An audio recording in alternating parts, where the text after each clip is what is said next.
Tima Migori wadhi nyime kama duol mochung'ne tayo penj mano KNEC osidho yanga kar nono lonyo kod kano nonro mag jopuonjre magiwacho ni obiro kod kwan nonro mathoth mag jopuonjre.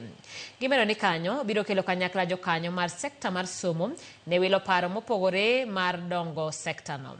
Ikini mano loso log tich mar gibore Nairobi, jakom mar duol no Julius Nyabandi olero ni nono lony mag jopuonjre en achiel kuom yore mag neno ni sekta no mar somo dongore kendo chopo dwaro mag gi ka paro mayude romogo chopo ne jopuonjre kod jopuonjre.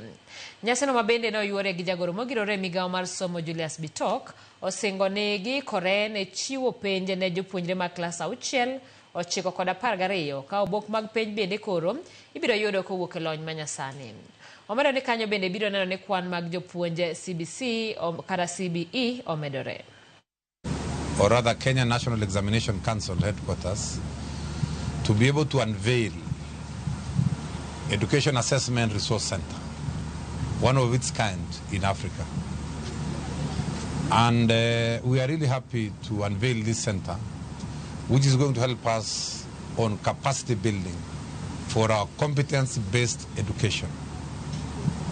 We have been able to go around and see the kind of facilities which have been put here, the kind of investments our partners have put in to ensure that we have a program on assessment to improve on the capacity of our teachers on competence-based education.